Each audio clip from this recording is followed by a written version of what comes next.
Henry Jolly, is laser focused on getting his 10-year-old twin boys to the NBA. They work out about 40 hours a week. Yes. So it's like a job. Did you guys ever wake up and not want to practice? There's no greater burden on a child than a parent living vicariously through them. Absolutely, and it happens often. Have you thought about what they might do after the NBA? 80% of the players within 3 years of being out of the league are in financial distress.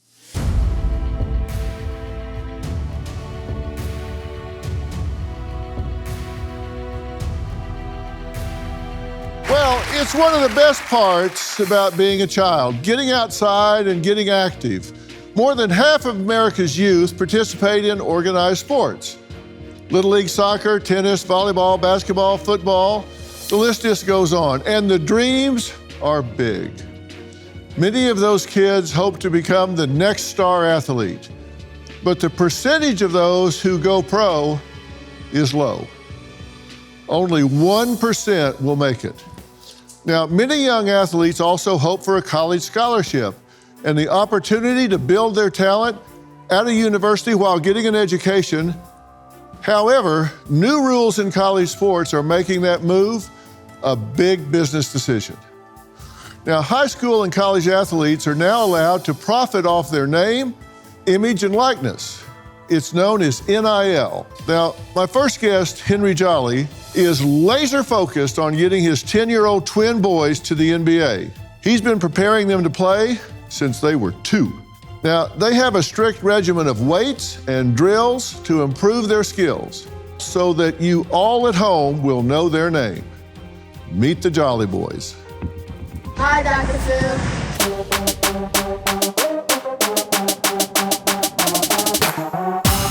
We are a basketball family to the core. We revolve everything around that. I love seeing my sons on the court. Are y'all going to the NBA together? Yeah. I was swimming and get candy. You want swimming and get candy? Yeah. All right. What about the NBA? Yeah. I was just swimming and candy too. Okay, swimming and candy too. Don't go fast. Dribble lower, hand. Obviously, the ultimate goal is to play in the NBA. This is something that the boys want to do. This is their goal. This is their dream. What's your favorite car? My favorite car is a Lamborghini and a Bentley.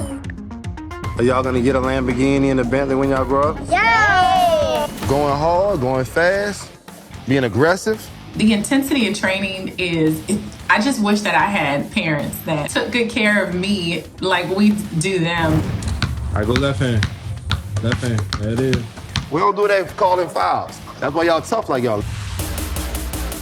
We decided to homeschool the twins. We had a lot more time to train and work out. The workouts and the training is not stressful or vigorous. Make sure you write your pivot now. Make sure you write your pivot. We really dedicate our lives to our kids. Our goal is to make it to the NBA. We here to guide them and lead them in the right direction, just like any good parent would. All right. Those boys are already pretty good. I would agree with that. Yeah. Yes, sir. In fact, they're real good, right? I would say great. For right now, for their age. Yes. Yeah, for their age? Yes. They work hard? Yes. They're homeschooled, right? Correct. Okay, and they get up at 6 a.m. and practice for 2 hours? Roughly about 2 hours, yep. Yeah. Maybe a little less because the 6 a.m. workout, it consists of them making 500 shots in the morning. So we have a shooting machine that helps us get the rebound and pass the ball back, so it's really efficient. Okay. So if they're on, then, they'll finish a little earlier. What kind of percentage are they shooting? I would say about 70%.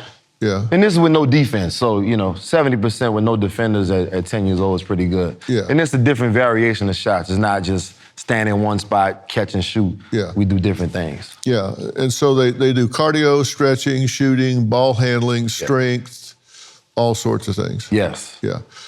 And so they'll work out for shooting drills for a couple hours, then they have breakfast, and then they do schoolwork. Yes. Yeah, and then they have lunch, and then they're back on the court. Yes. So they work out about 40 hours a week? Yes. Yeah, so it's like a job. Yes. Yeah, that's Yes. more than a lot of people work. Yeah. Absolutely, absolutely. But, Yeah. less than 1% make it to the NBA. Yeah. And so my thing is, we think different than less than 1% of the population. So we like our chances. We do or you do? My family does. Yeah. Yes. So is this your dream or their dream? This is their dream. I introduced the sport to them at a very young age, obviously. They didn't know what basketball was, when they're born. But, we found some different things that were fun for them, and basketball was one of them. And then I noticed they just kept wanting to play, kept wanting to practice, kept wanting to pursue this activity. And so around age 5, I noticed that they really took a strong liking to it. You could see the talent was there. And then when they started talking to me, Dad, I want to be on TV. I want to play basketball like him. Okay, well, that's what you want to do. Let's get it done. If they said they want to be horseback riders, okay, that's what you want to do? We got to get some horses. Well, now let's be honest here. Yeah. I mean, just dad to dad here. Yeah. You push basketball pretty hard. I wouldn't say push. I say I guided them to where they are today. Well, you pushed it harder than equestrian. No, I mean, really, you were a basketball player. Right. Were you pretty good? I was very good. Yeah. So this was in your blood. This was something you knew. And as a father, you teach them what you know, right? Right. I'm not criticizing that. Exactly. I'm not saying there's anything wrong with that. I mean, the degree to which you do, people might have an issue with. I'm not sure I do or I don't. don't have the facts yet. But you push what you know. You know basketball. And so that's something you know, so you pass it on to your boys. I can't add 2 and 2 and get 5 every time. I didn't push my boys to be mathematicians. I kind of tried to meet them where they were and introduce them to a lot of different things to see what they had a passion for.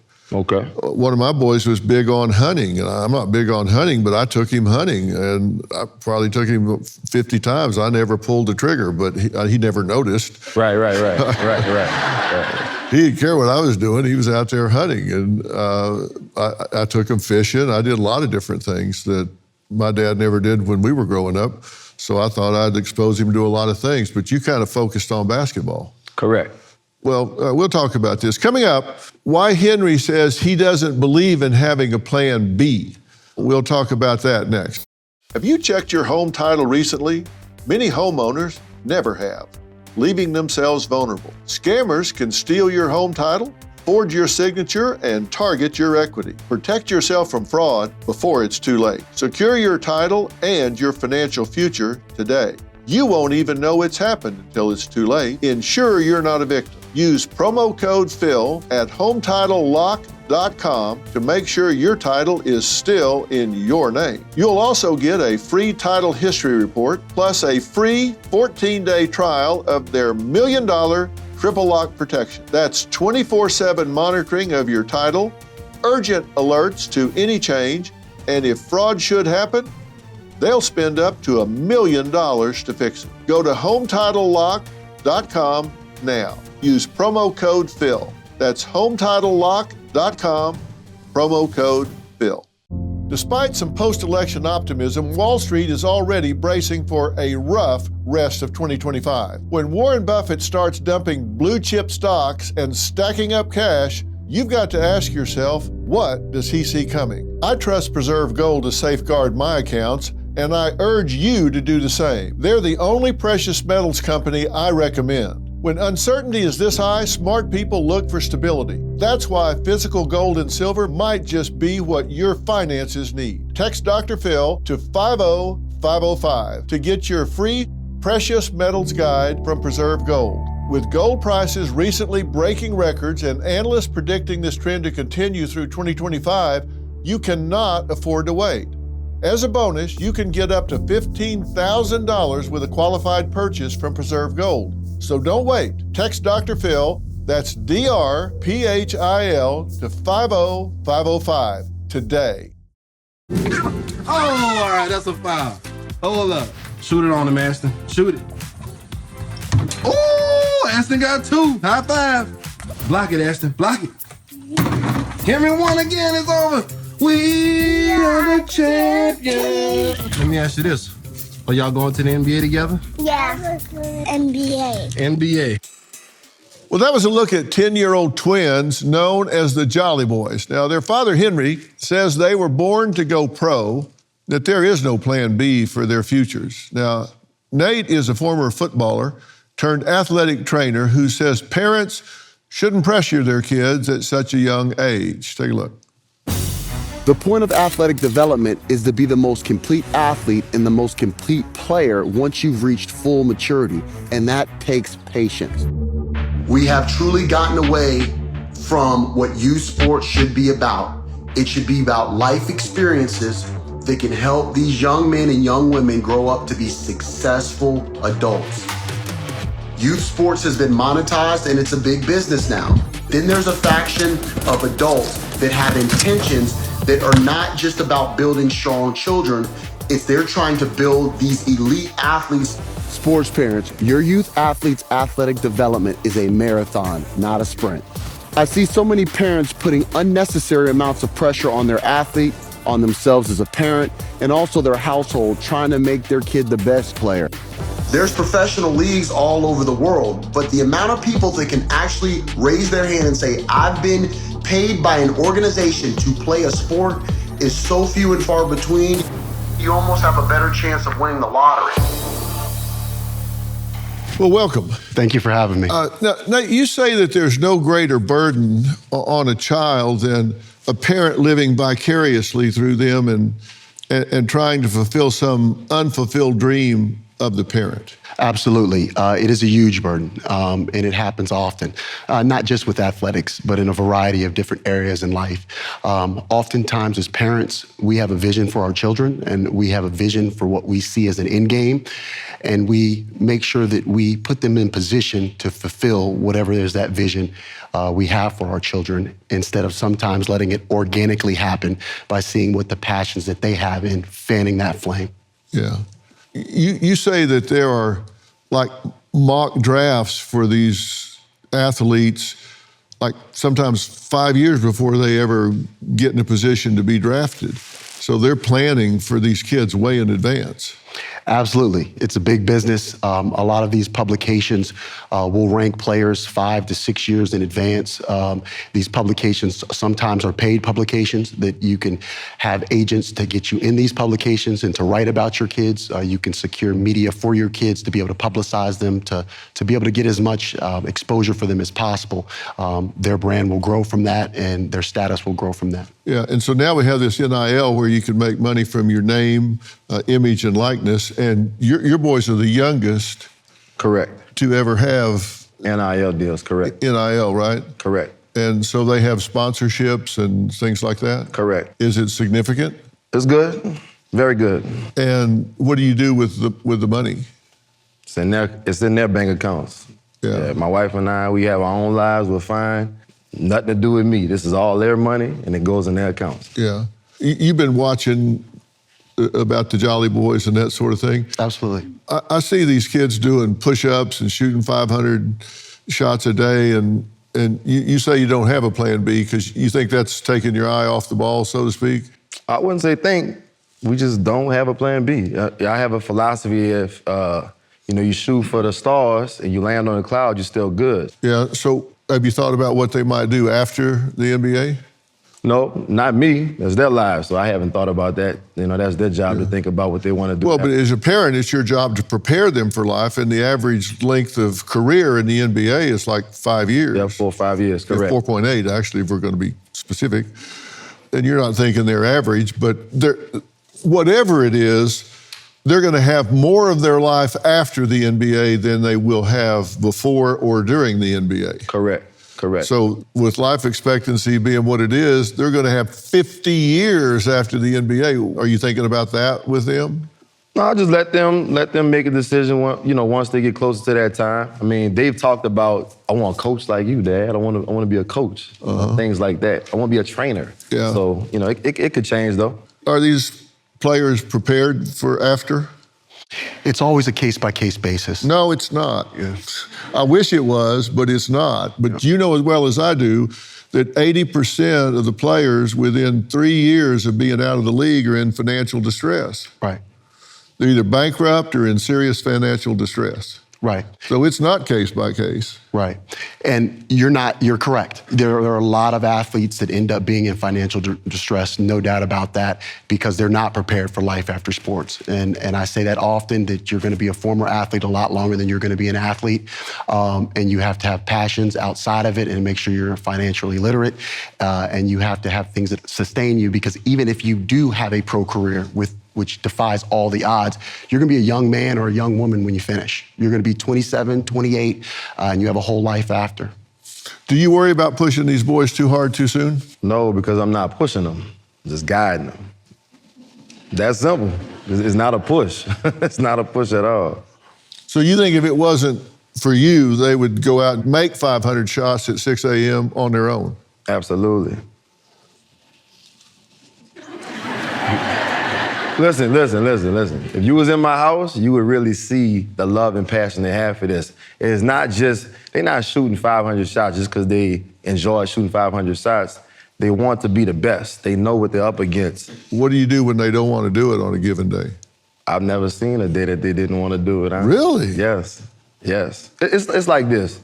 They're best friends. And one advantage I do have, the fact that I have two boys that are the same age. Now, I would say, from the outside looking in, if it was one of them, that doesn't sound too fun. You have one kid that's out there shooting 500 shots. But they're so competitive, and it's a fun thing for them. So anytime they're playing basketball, competing against each other, they'll be shooting shots, say, I'll make 10 in a row, I bet you can't. So it's always a competitive thing, and it's fun. So you don't ever have days where they just don't feel like it? Never. I've never seen it. Really? Hand on the Bible. You've never seen it. Yeah, I played athletics all my life, and there were some days that, I just didn't want to do it. Right. I mean, I did it if a coach made me, but I just didn't want to do it. But watch this. And not to be funny, but did you want to play in the pros? Oh, hell no. Well, see, there you go. There you go. All right, coming up, they have close to 5 million followers on TikTok and top rankings in women's basketball. Another set of twins who are capitalizing on their name, image, and likeness next. I'm gonna ask them if they grew up and never had a day they didn't want to do it. See if they shed any light on this. Let's discuss preparedness, because we know emergencies happen when we least expect them, but instead of just taking it, we can prepare. Let's discuss Jace Case, one of your most important preparation tools. With Jace Case, you'll have emergency prescription medications on hand right when you need them. Think about it. Ever been caught off guard? Whether it's a sudden illness or a travel hiccup, the right medications can make all the difference. Jace Case is designed to take that worry off your plate, so when a minor health issue pops up, it doesn't turn into a major problem. Don't let unforeseen circumstances derail your plans or your peace of mind. Live with confidence. Take charge with Jace today. Visit jace.com and use code PHIL for a discount on your order and get emergency antibiotics on hand for the moment you need them. That's JASE.com, code PHIL, PHIL. Henry is set on his boys earning scholarship deals, using their name, image, and likeness, making deals that can be really very lucrative. Now, the Cavender Twins, Haley and Hannah, who have partnered with big brands as college students, do make serious money. They have 5 million followers. They've really gotten skilled on social media and on the court, as Chris Harrison, my good friend and Merritt Street Media's newest personality, found out. Now, before Chris was a TV star, host of The Bachelor, he was also a star athlete. The leading scorer for his high school soccer team got him a college scholarship, and he met up with the Cavinder Twins to shoot some hoops. So let's see if he had any moves. Hannah and I started playing basketball at age 6. Growing up, my parents both put us in a whole bunch of different sports. I think basketball kind of stuck with us just because my dad played basketball, and I think just like the competitiveness, something within the sport that we got to play together, like offensive, defensively, just drew us to it a little bit more. So that's why we stuck with basketball at a very young age. It's game day, first game of the tournament. I'm Haley. And I'm Hannah.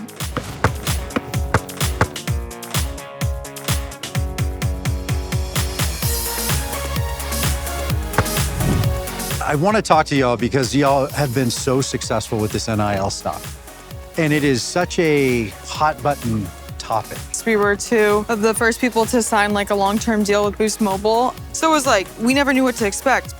Being a female, especially within college, you don't always have the access to be able to go pro and to get all the benefits within that. So being able to set yourself up for success and for the future is what we did. The more pressure and the more noise and the more people that want you to fail, want you to tune in, want you to be successful, the more viewership. I think that's driving numbers up and driving the game up, which helps all women succeed. Us playing basketball and us being twins, that's not seen a lot, especially on the same team for college and Division I. So I think that made me stick out in the social media space, and it has allowed us to accomplish everything. Well, welcome, guys. Thank you. Thank you. Now, Haley, you say that female athletes are in prime time right now with NIL, right? Right, correct. It's really caught hold. Why do you think that is? I think female athletes are very marketable, especially with college basketball for us. And other athletes, I think, have been super successful with it. I think brands like to market females, and it's just been super successful for females. Yeah. Chris, you got out with them, and they know what they're doing. They do, yeah. I was not about to take them on the court. And, you know, to kind of jump on that point, what she's saying is something I found over the 20 years of hosting the show.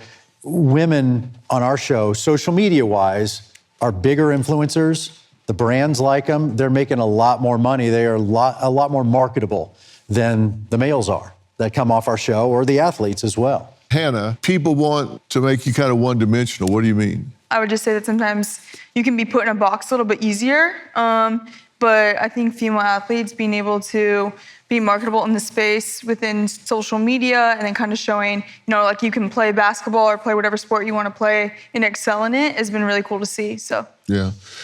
Did you guys ever wake up and not want to practice?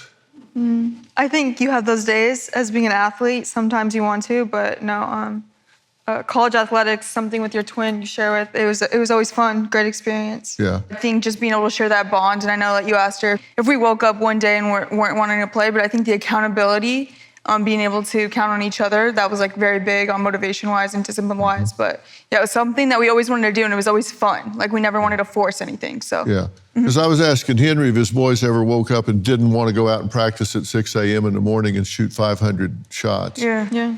And he said, nope, never happened. Yeah. I didn't believe him. And I think it's interesting, you know, in talking to Haley and Hannah, you guys didn't grow up that way. You didn't grow up in the NIL world. You didn't grow up with a dad saying, hey, y'all are going to make it in the WNBA or even play D1 ball. It's just something you found. It was a completely different way of growing up, right? Right, yeah. For us, NIL didn't pass until 2 years ago. So growing up, it was just the passion and the love for the game we found with each other and the bond we had that, you know, made us want to keep going and want to be successful and chase our dreams. Who got you started? My mom and dad, both of them. They put us in all sports growing up. And I think with basketball, it just was like my dad put a hoop outside, and then I remember watching NBA finals games and going outside and being able to play versus her, and that's kind of when we were like, okay, we want to get serious with it. Which one of you is the better? Hannah's really, I think I truly still believe I can beat her one-on-one. I haven't played basketball in about like 9 months, so it'd be a little bit shaky. But when I did play back in the day, I think I got her. Yeah. I love the confidence. I would say, I think it depends on the day. But that's what made us so good. I mean, that was our type of fun. Like, let's go play one-on-one. Who has to put away the dishes today if you lose? So it was a great time growing up. Yeah. If you had advice for kids growing up, would it be to try a lot of different sports? Yes, I think trying a bunch of sports allows you to get more clarity on what sport you want to do. If that's your passion to go and be successful in college, I think that's what allowed us, in my opinion. I tried a lot of sports, and then I found why I loved basketball so much. Yeah. I want to hear from you two about this NIL. You know, does NIL leave players susceptible to bad advice? We'll talk about that next and explain exactly what this means, what it is. Because if you've got kids, they're going to be dealing with this if they're in athletics, even at young ages. Y'all have been approached, brands, reality TV, the WWE wrestling. Which one of you was approached by The Bachelor to be the Bachelorette? Yes. Something I knew a little something about. Yeah. Like the WWE came after the two of you. Would that have happened had it not been for the exposure of the NIL and all of these endorsement deals? No, it wouldn't have happened. I think that we wouldn't have had the exposure. Like you said, we would just have graduated and gone about it our ways. So luckily it did happen and things fell our way. Well, that was the Cavender Twins, and this is something that, because of social media, because of your talent, because of really having some skills at marketing, you've turned into a real business, in addition to the sport itself, right? Right. And that's a lot of work, too. 100%. I think when N.I.L. first passed, we didn't really know what to expect. But I think as time went on, we've been able to have so much creative control when working with brands and being able to see our ideas come together and truly grow our brand. So I've been absolutely loving that. Yeah. And we're talking about more money than you could make doing almost any profession, right? Yeah, for especially for women's basketball, I think going pro, the percentage and the revenue is way less. So we've been able to benefit extremely well from NIL. 100%. I think it's what you do with your money too. We were brought up by my dad. He'd always say it's not a 4-year plan, it's a 40-year plan. So just make sure you invest your money. We're really big on setting ourselves up for the success in the future. And I think you can do that within NIL, especially being a female athlete. Yeah. Chris, what do you think about this NIL? It's great and it's horrible. I think I've talked to coaches, I've talked to athletic directors, players, and everybody will say the same thing. Right now, it's the wild, wild west. And that is everybody's drinking from a fire hydrant, and somebody, whether it's the NCAA, whether it's Congress, somebody is going to have to harness this thing to where we're drinking out of a water fountain. Because right now, it's unsustainable. It can't last like this.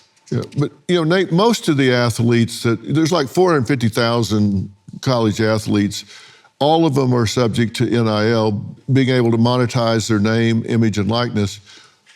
Most of them we're talking about a few bucks here and there, right? We're not talking about tens of thousands, certainly not hundreds of thousands or millions of dollars for the vast majority of these athletes. True? Absolutely. I train athletes on a daily basis. I train collegiate athletes.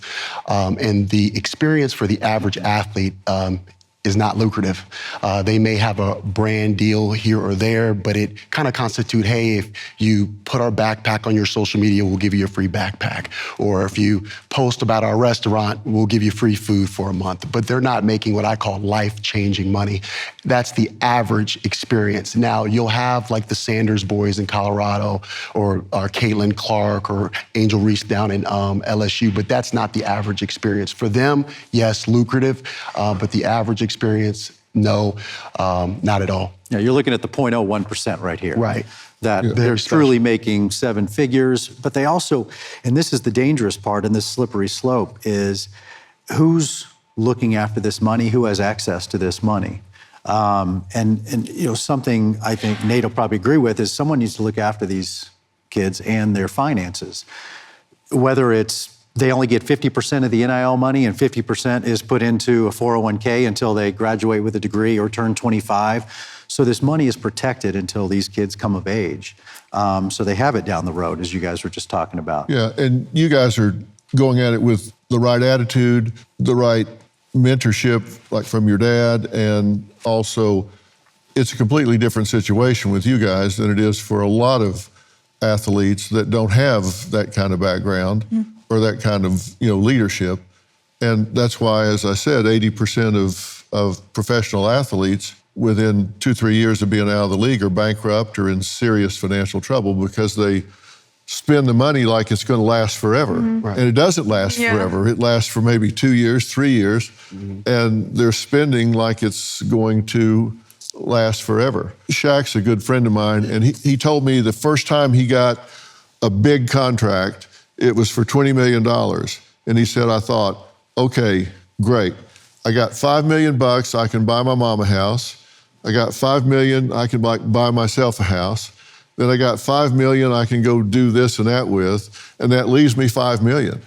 Then my accountant called and said, no, you only had 10 million to start with because the other 10 million had to go to taxes. So now I'm 10 million in the hole. Right away, I found out I had a $10 million tax bill and I'd spent all the money. And he said, I just panicked. And he said, I got smart in a fast hurry. And yeah, he did. And I worry that kids even younger now are getting sometimes significant money and mishandling it. And you got a lot of hangers on and stuff like that. Yeah, the pressure on them to support family, to support friends. And I think the biggest thing, and I'd be interested to hear what Nate has to say too, the biggest thing that has to change is transparency. There has to be transparency for everybody's sake, for the institutions, for these kids. They get promised the world. And then they get to school, that world doesn't exist anymore, and you're not getting what you thought. And vice versa, these kids can go try and leverage this against another institution. And so right now, again, it is the Wild West. Everybody's just kind of running amok right now. And it's not great for the athletes or the institutions. All right, coming up, a young tennis player who became so lonely pursuing the sport, she almost took her own life. We'll meet her next.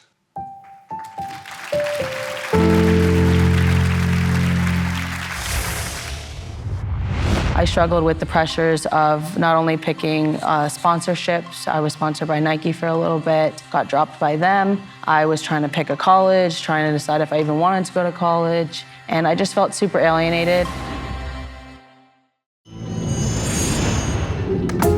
One of you's playing now for TCU, the other one's not. What was that decision? There was a time in my life that I was at the lowest point, and obviously social media doesn't help with that. And so I think for me, personally stepping away, it was definitely about my mental health. I definitely went through a year of mentally taxing. I just kind of was done with it. I think I grew other passions outside of basketball, and I was kind of ready to tie up the shoes. I don't like to use the word quit, so I'll say retire. I think for everyone, being in a spot where if you're struggling mentally, and understanding what will make you happy regardless of what you think you should do or what other people are telling you to do or how much money it'll make you. Regardless, do what's best for your own mental health. Hannah's gonna do what's good for her mental health and I'm gonna do what's good for mine. And I hope that just gives courage to someone out there. Put your mental health first. Tonight we've been talking about youth and college athletics. Now my next guest, Victoria, is a former tennis professional. Now, like many of my guests, she too played her sport as far back as she can even remember. But the pressure of it all proved to just be too much. My name is Victoria Emma, and I'm 24 years old. I started playing tennis when I was about 3.5. We had just moved to Naples, Florida. I ultimately fell in love with tennis. I love the competitiveness. I started playing at the international level when I was around 15, 16 years old. I traveled all over the world. That for me became extremely overwhelming, kind of being alienated from my friends, not being able to go to regular school. My whole world kind of became tennis. I lost my identity. I struggled so much, and at the age of 15, I kind of started feeling very depressed. I tried to commit suicide for the first time when I was about 16. Then again, when I was about 17, I wrote suicide notes to my parents, my sister, my best friend, my coach, and my trainer.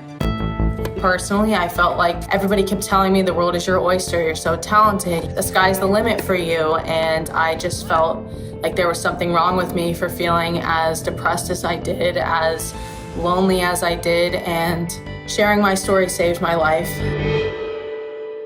Well, thank you for being here, and thank you for being willing to talk about this. Yeah, of course, thank you for having me. It's really important. Mental health and student athletes and athletes in general, professional athletes, it doesn't get talked about enough. What weighed on you the most the first time you really contemplated taking your own life? I think it was just the combination of homeschooling for the first time and the schedule with tennis. You really only get about 4 to 6 weeks off, and you're traveling probably 35, 40 weeks out of the year, and I just really struggled being alone all the time.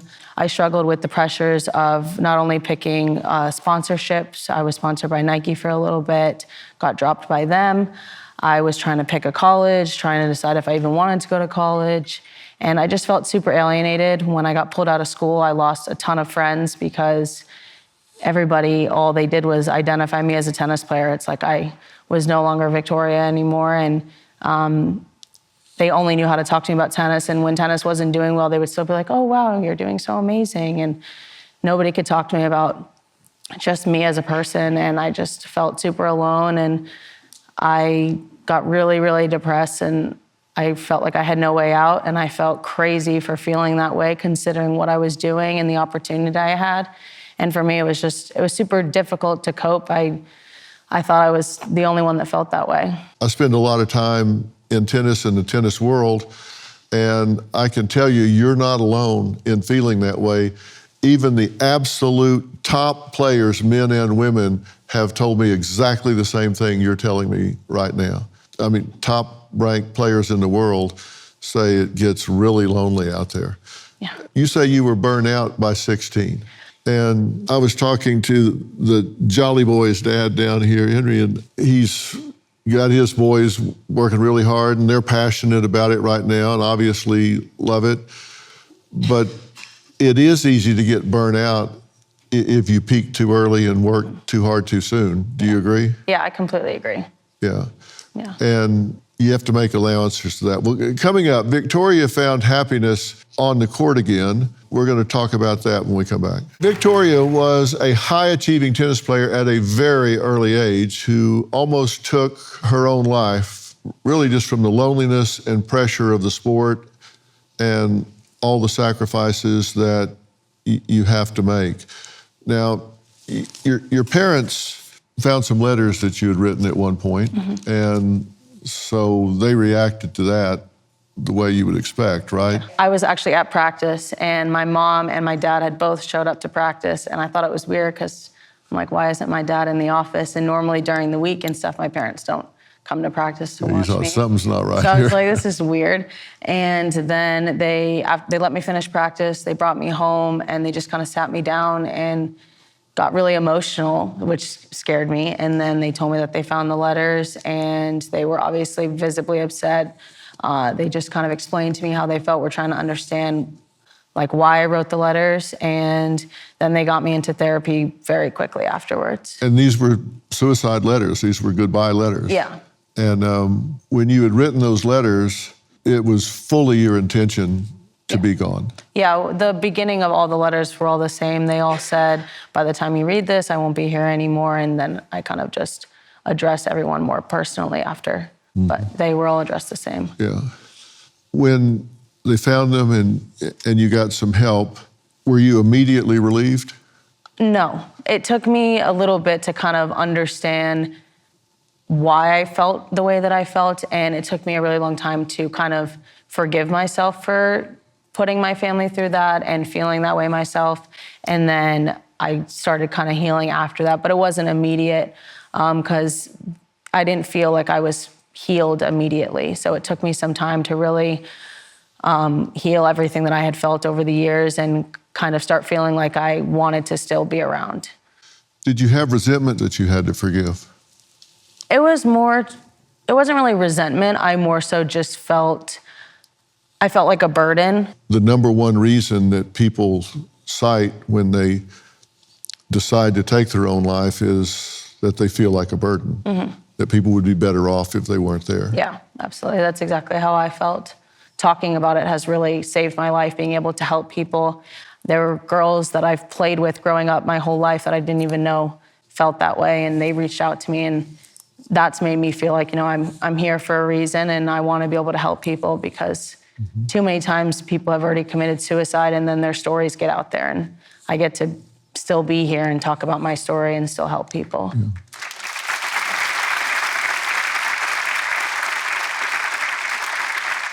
Have you started to enjoy tennis again? So I actually retired in October from injuries, but by the end of it, I had a lot of injuries when I turned pro, but I was really enjoying it. From the time I left college, I was really, really enjoying it. I had a new coach. He basically brought the love for tennis back. And I still love the game. I mean, it was an unfortunate situation for me just with multiple shoulder surgeries, and then I have a nerve issue now, so that's why I ended up retiring. But I still have so much love for the game, and a few years ago, I wouldn't have been able to say that. So. Yeah. Well, that's great. I'm so glad to hear that. Thank you. I want to give a shout out to Jake Ferguson, Dallas Cowboys tight end, here tonight supporting his girlfriend, Haley. Jake, thank you so much for being here. Of course. Big fan, and know you're glad to have the support being here, and also it's great that you guys came. I'm so glad that we're talking about all of this, and Henry, I hope you hear everything we're talking about, because it's never a success-only journey. There's always ups and downs, and as a parent, we got to be dialed into those things, because I don't care who you are, every day's not always an up. Jake, I'm sure you've been through that a million times yourself. Indeed. Yeah. I want to thank all of my guests for being here tonight. A special thanks to our Merritt Street Media's newest personality, Chris Harrison. I'm so thrilled that you found a home with us here, Chris. We got a lot planned with Chris, which you'll all see very soon here at Merritt Street Media. We're creating a destination network, and we're going to embrace the present, the core values that I think we all believe in this country. I think all of you will see that as this network unfolds. So tell everyone you know to watch Merritt Street Media. We'll see you next time.